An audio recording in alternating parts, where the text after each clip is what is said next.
Good morning बच्चों, कैसे हैं आप लोग।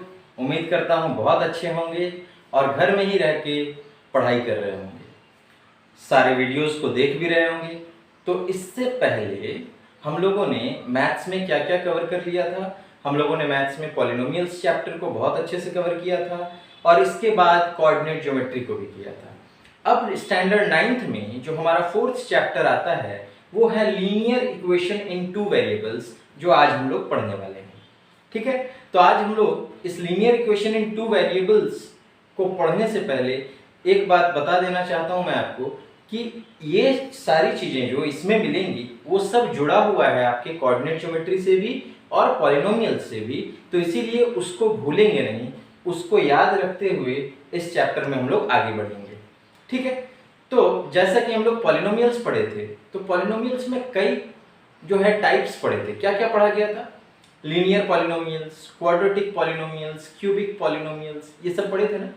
तो यही लीनियर वर्ड जो है इस बार चैप्टर का नाम बना है। क्या है? लीनियर इक्वेशंस इन टू वेरिएबल्स। तो सबसे पहले, जैसा कि मैं कहता हूं कि सबसे पहले हमें समझना चाहिए कि हम पढ़ क्या रहे हैं। ओके, तो लीनियर का मतलब क्या बताया गया था जब पॉलिनोमियल पढ़ा रहे थे तब? कि जब कभी भी वेरिएबल का पावर जो है वो कितना होता है, 1 होता है, then it is called as linear, है ना। तो लीनियर में हम लोग क्या लिखेंगे? लीनियर में हम लोग क्या समझ सकते हैं लीनियर से? That power of the variable must be 1 only, उससे ज्यादा नहीं, ठीक है, और उससे कम भी नहीं। तो उसको हम लोग क्या कहते हैं? लीनियर कहते हैं। देन इक्वेशन, दूसरा वर्ड आता है इक्वेशन। लीनियर को हम लोग समझ गए, तो इसका मतलब जो भी इक्वेशन बनेगा उसमें पावर जो होगा वेरिएबल का मैक्सिमम कितना होगा? 1 होगा। दूसरा वर्ड आता है इक्वेशन। इक्वेशन क्या है? तो याद होगा कि पॉलिनोमियल्स चैप्टर के वक्त मैंने बताया था कि जब पॉलिनोमियल्स को हम लोग क्या करते हैं, इक्वेट कर देते हैं किसी दूसरे स्टेटमेंट के साथ, किसी दूसरे अलजेब्रिक एक्सप्रेशन के साथ, तो वो इक्वेशन बन जाता है। फिर भी इसको देखते हैं, इक्वेशन किसको कहा जाता है? ए statement which asserts the equality of two algebraic expressions using equal to sign।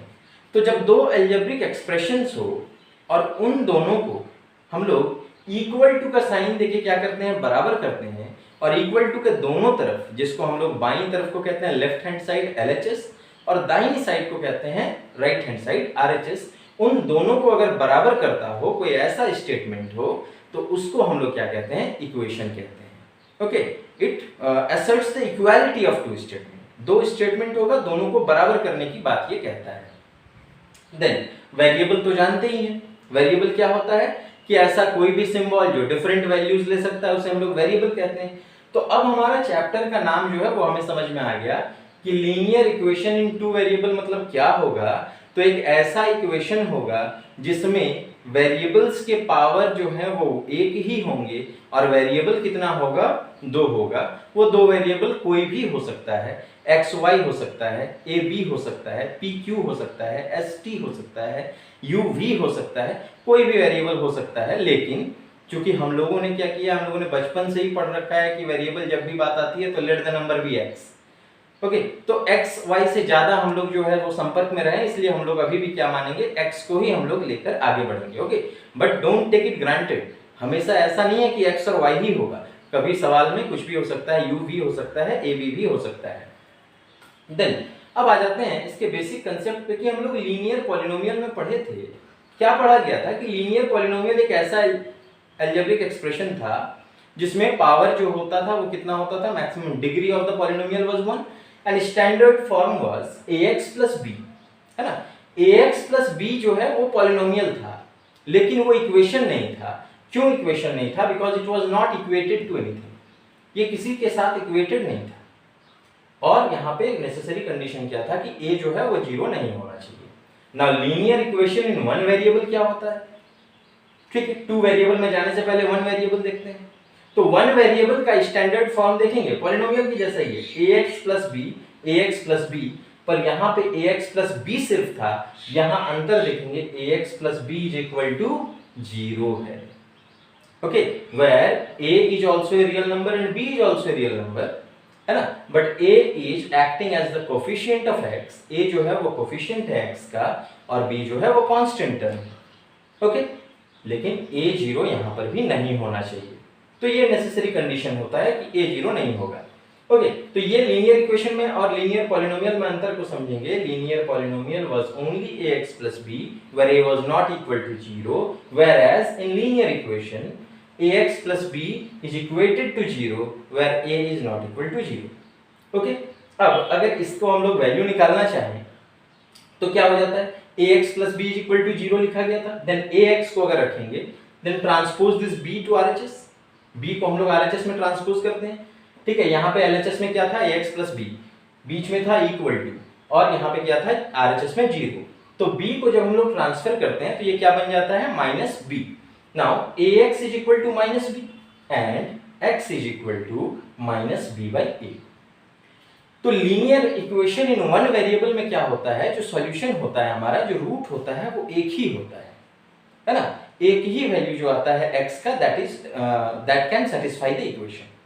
एक वैल्यू इक्वेशन को सेटिस्फाई करता है, उसको छोड़ के दूसरा कोई सेटिस्फाई नहीं करता। ओके, अब जैसा कि एक एग्जांपल ले सकते हैं, और linear equation in one variable की एक खासियत है कि उसको हम लोग नंबर लाइन में रिप्रेजेंट कर सकते हैं। जैसे कि देखते हैं, एक एग्जांपल लेते हैं, 3x plus 6 is equal to 0। Now देखो तो ये क्या स्टैंडर्ड फॉर्म में है, 3 is acting as a, x is acting as x plus b, this 6 is acting as b। तो ये 6 कांस्टेंट के रूप में है, 3 जो है वो कोफिशिएंट है किसका, x का। सो ax plus b is equal to 0 है ना स्टैंडर्ड फॉर्म में। अब देखते हैं इसको सॉल्व करने के लिए हम लोग क्या करेंगे, 3x is equal to ये प्लस 6 जब हम लोग ट्रांसपोज करेंगे RHS में, that will be minus 6 and x will B, x के साथ चूंकि ये 3 मल्टीप्लाइड है तो x का वैल्यू निकालेंगे तो कितना होगा, x will be minus 6 by 3 that is equal to minus 2। और इसी -2 को हम लोग कह सकते हैं कि इट इज द रूट और the solution of this equation. Then इसको नंबर लाइन में हम लोग रिप्रेजेंट कर सकते हैं, एक नंबर लाइन हम लोग खींचते हैं और x एक्सिस है ये। ओके, तो वहां पे x का वैल्यू हमारा कितना आया, x is equal to -2। So easily we can plot this point, ये पॉइंट जो है हमारा -2, this is the root of the equation. Okay, अब linear equation in two variables के बहुत सारे एग्जांपल तो मिलेंगे, उससे पहले मैं इक्वेशन की कुछ खास बातें बताना चाहता हूँ आपको। तो इक्वेशन की कुछ खास बातें क्या हैं, इक्वेशन जैसा कि अभी हम लोग जान गए कि इक्वेशन में क्या होता है, 3 चीज होता है, एक LHS होता है, एक RHS होता है और बीच में उन दोनों को बराबर करने के लिए इक्वल टू का साइन होता है। ठीक है, then while solving an equation we must remember that the solution of a linear equation is not affected if. इसका मतलब क्या हुआ कि जब हम लोग लीनियर इक्वेशन सॉल्व करते हैं तो हमारा इक्वेशन का सॉल्यूशन कभी अफेक्टेड नहीं होगा। कब, किस कंडीशन में अफेक्टेड नहीं होगा, तो कंडीशन ये है कि if the same number is added to और subtracted from LHS and RHS। अगर सेम नंबर को हम लोग LHS से भी घटा दें और RHS से भी घटा दें तो वो कभी इक्वेशन अफेक्टेड नहीं होगा, या सेम नंबर को LHS में भी जोड़ दें या RHS में भी जोड़ दें, जो भी काम करेंगे हम LHS और RHS दोनों में करेंगे। जोड़ना है तो दोनों में जोड़ें, बराबर संख्या जोड़ें तो हमारा सॉल्यूशन अफेक्टेड नहीं होगा। घटाना है तो LHS RHS दोनों ही तरफ से घटाएंगे और बराबर संख्या को घटाएंगे तो भी हमारा सॉल्यूशन अफेक्टेड नहीं होगा। नाउ ये था प्लस और एडिशन और सब्ट्रैक्शन की बात। Same condition is applicable with multiplication and division also.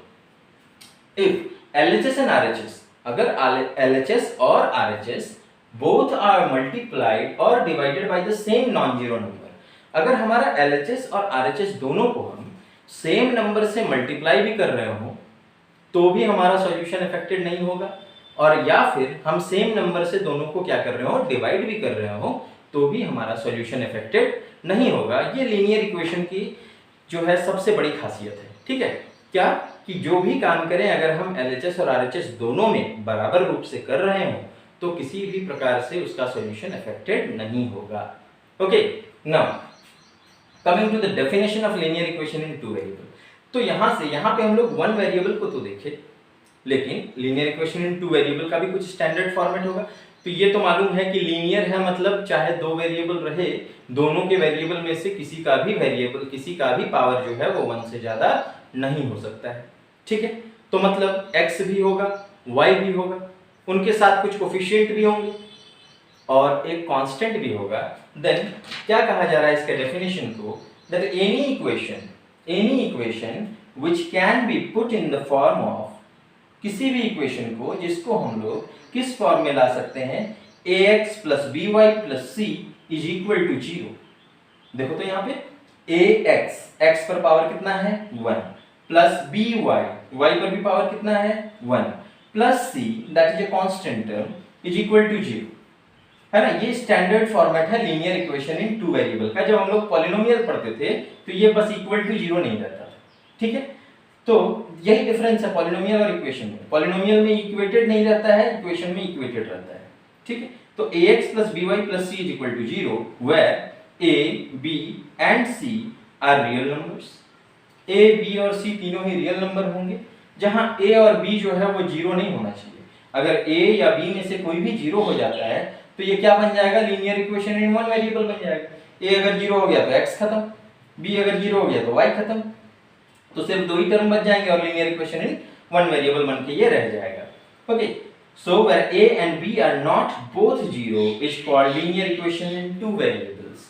तो ये था हमारा डेफिनेशन पार्ट और ये था हमारा अब तक के लिए जो बेसिक टर्म्स हैं कि कैसे हम लोग उसको समझें, क्या है linear equation in two variable, इसको हम लोग समझें।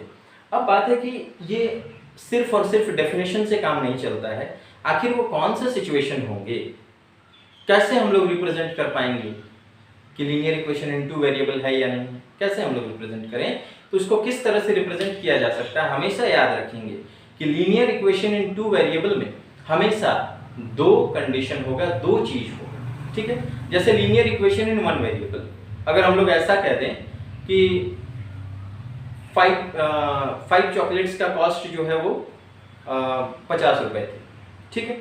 तो हम लोग क्या लिखेंगे, लेट द कॉस्ट ऑफ, अगर पूछा जाए कि find the cost of 1 chocolate, तो हम लोग क्या लिख लेंगे कि let the cost of 1 chocolate be x, then 5x was equal to 50 और ये वन वेरिएबल में था, then x is equal to 50/5, दो हमारे पास कितना आ गया 10 रुपीस आ गया। बात आ रहा है समझ में। तो ये था linear equation in one variable. तो यहाँ पे कमोडिटीज भी कितने थे, एक ही थे, हम लोग चॉकलेट की बात कर रहे थे सिर्फ और सिर्फ। अब अगर सपोज करते हैं कि ऐसा कहा जाए, अब यहाँ पे एक बात और भी देखना है कि x इज इक्वल टू 10 ही आया, x इज इक्वल टू दूसरा कुछ भी अगर हम लोग पुट करें वहां पे वो सेटिस्फाई नहीं करेगा इक्वेशन को। अभी अभी आया था ना कि 5x इज इक्वल टू 50 आया था, तो x का वैल्यू कितना आया हम लोगों के पास 50/5 that is equal to 10। x का वैल्यू कितना आ गया 10। ये यूनिक सॉल्यूशन होता है linear equation in one variable, जो होता है वो यूनिक सॉल्यूशन होता है। 10 जो है वही x का वैल्यू है, ठीक है। x के जगह पे आप दूसरा कुछ भी पुट कर लें, it will not be equal. कुछ पुट करते हैं, देखते हैं 5 into 8 अगर हम लोग पुट करें, क्या ये 40 होगा कभी, ये 50 होगा कभी, नो ये 50 नहीं होगा। 5 into 8 will be 40, LHS is not equal to RHS, okay. अगर हम लोग 11 पुट करके देखते हैं तो 5 into 11 that will not be equal to 50, 5 into 11 is 55। तो इसमें क्या हो गया कि x का एक ही वैल्यू आ रहा है, एक पर्टिकुलर वैल्यू आ रहा है which can satisfy the equation। But is it true with linear equation in two variable? क्या ये linear equation in two variables के साथ भी बिल्कुल वैसा ही कंडीशन होगा क्या? तो एक एग्जांपल लेते हैं। सपोज करते हैं कि हम लोग कोई बच्चा दुकान जाता है ना, और वो क्या करता है कि एक पेन और एक पेंसिल खरीदता है, ठीक है। 1 पेन एंड 1 पेंसिल, और दोनों के दाम उसको कितने पड़ते हैं, दोनों मिला के उसे 10 रुपए जो है दुकानदार को देने होते हैं। देन सपोज, तो आप कैसे बनाएंगे इसको, एक पेन और एक पेंसिल, यहाँ पे दो चीज आ गई, दोनों का जरूरी तो नहीं है कि दोनों का कॉस्ट जो है वो सेम होगा। तो at this moment we will consider two variable, let the cost of pencil be x and let the cost of pen be y। मान लिया गया कि कॉस्ट जो है पेंसिल का वो कितना है, वो x है, और कॉस्ट ऑफ जो पेन है वो कितना है, वो y है। तो दोनों का दाम मिलाकर ही 10 रुपए हुए थे। This means x plus y must be equal to 10। अब यहाँ पे कितनी सारी पॉसिबिलिटीज आ रहे हैं ये देखने हैं हमको, है ना। कितना पॉसिबिलिटीज आ जा रहा है जरा ये देखो। क्या ऐसा होगा कि सिर्फ एक ही वैल्यू आएगा, सिर्फ यूनिक सॉल्यूशन आएगा? नो, ऐसा हो सकता है कि पेंसिल जो है वो 2 रुपए हो। अगर पेंसिल का दाम 2 रुपए होगा तो पेन का दाम कितना हुआ होगा, पेन का कॉस्ट 8 रुपीज ऑब्वियसली हुआ होगा, तभी जाके दोनों को मिला के हमें कितने चुकाने पड़े हैं, 10 रुपए। इफ हमारा पेंसिल जो है वो 3 रुपीज का हुआ होगा तो ऑब्वियसली पेन का कॉस्ट कितना हुआ होगा, 7 हुआ होगा। इफ ये 5 रुपीज का हुआ होगा तो ये कितना हुआ होगा, ये भी 5 का हुआ होगा। अगर ये 6 रुपीज का हुआ होगा तो ये कितना हुआ होगा, 4 रुपीज का हुआ होगा, ठीक है। अगर ये 9 रुपीज का हुआ होगा तो ये 1 रुपीज का हुआ होगा। तो इस तरह से हम लोग देख रहे हैं कि इसके कई सारे पॉसिबिलिटीज जो आ रहे हैं। देन द सेम वैल्यू, अगर सेम वैल्यू जो है वो x का है ना, x और y का, इसमें सॉल्यूशन हम लोग किसको कहते हैं, ए पेयर ऑफ वैल्यूज। इसमें हमेशा एक पेयर निकलता है, जैसे 2 और 8 एक सॉल्यूशन का पेयर है कि अगर x जो है वो 2 हुआ होगा तो y कितना होगा, 8 होगा। 3 और 7 ये पेयर है, तो दोनों मिल के ही इक्वेशन को हमेशा सेटिस्फाई करेंगे। This is the quality of linear equation in two variable. Okay, हमेशा यहाँ पे क्या मिलेगा, दो हम लोगों को नंबर मिलेंगे और वो दोनों में से एक जो है वो सॉल्यूशन होगा x का, एक वैल्यू होगा x का, दूसरा वैल्यू होगा y का, और दोनों मिलके क्या करेंगे, इस इक्वेशन को सेटिस्फाई करेंगे। And thus it can have infinite number of solutions. ये यूनिक सॉल्यूशन नहीं होगा, बहुत सारे इसके सॉल्यूशंस हो सकते हैं। जैसे कि यहाँ पे देखिए 5 रुपए भी हो सकता है कि 6 और 4 रुपए भी हो जाए, हो सकता है कि 9 और 1 रुपए भी हो जाए। तो ये है linear equation in two variable की खासियत और इसका सॉल्यूशन। तो जब हम लोगों ने देखा था कि linear equation in one variable को हम लोग किसमें रिप्रेजेंट कर सकते हैं, it can be represented on A number line. इसको हम लोग रिप्रेजेंट कर सकते हैं एक नंबर लाइन में। लेकिन वहीं पर जो linear equation in two variable होता है, ठीक है, it can be represented as a graph. जैसे हम लोग कोऑर्डिनेट ज्योमेट्री में हम लोग ग्राफ सीखे थे, उसी प्रकार से इसको कैसे रिप्रेजेंट किया जा सकता है, ग्राफ में रिप्रेजेंट किया जा सकता है। सिर्फ पेन और पेंसिल का ही क्यों, बहुत सारे एग्जांपल है हमारे पास, ठीक है। तो क्या एग्जांपल और हो सकता है, suppose that the cost of a bat and ball. एक बैट और एक बॉल का कॉस्ट जो है वो मिला के कितना होता है, 500 रुपए होता है suppose. Then let the cost of bat be x rupees and cost of ball be y rupees. तो दोनों को मिला के कितना आ गया, 500 रुपीस। अब इसके बहुत सारे पॉसिबिलिटीज हो सकते हैं। क्या पॉसिबिलिटी हो सकता है कि x एंड y, x अगर ऐसा हो कि x अगर 100 रुपए का हो तो y कितना होगा, 400 होगा। x अगर 200 हो तो y कितना होगा, 300 होगा। x अगर 250 हो तो ये भी y भी 250 होगा। तो ठीक इसी तरह से कई सारे सिचुएशंस हम लोग रिप्रेजेंट कर सकते हैं। अब यहाँ पे बात थी सिर्फ और सिर्फ किसकी, कि एक बैट और एक बॉल का। अगर ऐसा सिचुएशन आ जाए कि अगर हम कह दें कि नहीं, 2 बॉल और एक बैट, दोनों का कॉस्ट मिलाकर कितना है, 500 रुपए। 2 बॉल्स एंड 1 बैट, तो 2x प्लस y, 2 बॉल को हम लोग x मान लेते हैं। देन 2 into x, एक बॉल का दाम x है तो 2 बॉल का दाम कितना होगा, 2x plus 1 bat, cost of 1 bat is equal to y, then that is equal to 500 rupees. ठीक है, तो इस कंडीशन में हम लोग क्या कर सकते हैं कि क्या लिखेंगे इसको सॉल्व करने के लिए, that y is equal to 500 minus 2x। y का वैल्यू कितना आएगा, 500 माइनस 2x। नाउ फिर से हम लोग क्या कर सकते हैं, इसका वैल्यू निकाल सकते हैं। कैसे, x और y लिख दिया। y जो है वो डिपेंड कर रहा है किस पे, x पे। अगर x का दाम 50 रुपए, x अगर एक बॉल का दाम अगर 50 रुपए हुए होंगे तो क्या हो सकता है कि x 50 into 2 100, then 500 minus 100 is equal to कितना हो जाएगा, 400। तो x अगर 50 हो तो ये कितना होगा, 400 हो जाएगा। सपोज x का दाम 100 है, x का वैल्यू जो है वो 100 है, एक बॉल का कॉस्ट अगर 100 रुपीज है, then 2 into 100, then 500 minus 200 is equal to 300। तो x अगर 100 हो तो y कितना होगा, 300 होगा। तो इस तरह से हम लोग देख पा रहे हैं कि हर वक्त क्या आ रहा है, एक पेयर ऑफ वैल्यूज आ रहा है linear equation in two variable को सेटिस्फाई करने के लिए। क्या आ रहे हैं, एक पेयर में आ रहा है, in which one is the value of x and other is the value of y।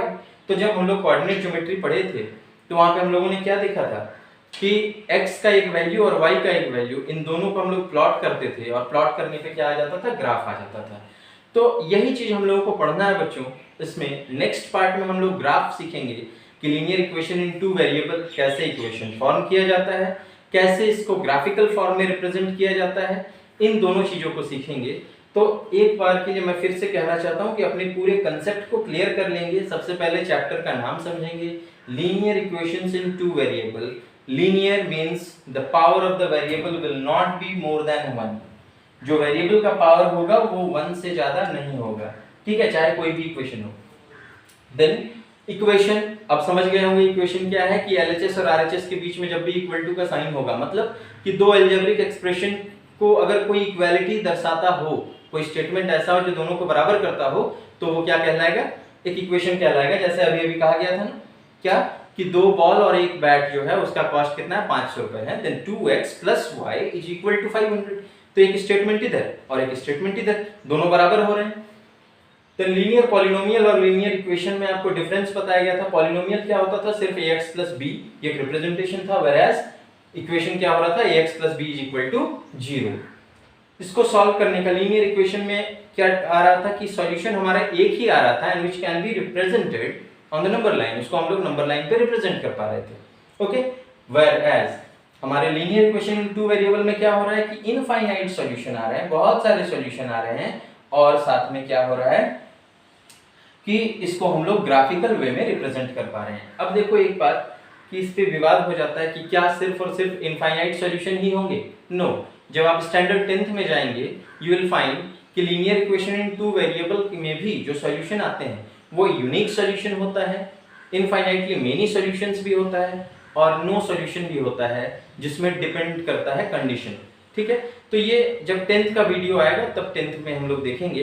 फिलहाल अभी ये 9th का वीडियो है, इसलिए ये बता रहे हैं कि इस कंडीशन में फिलहाल अभी हमारे पास जो कंडीशन है उसमें linear equation in two variable में क्या होंगे, मैक्सिमम इनफाइनाइट सॉल्यूशन होगा, जिसमें हम लोग क्या करेंगे, पेयर ऑफ वैल्यूज बहुत सारे निकालेंगे, और फिर वो ग्राफिकल रिप्रेजेंटेशन में हमारे लिए मददगार होगा।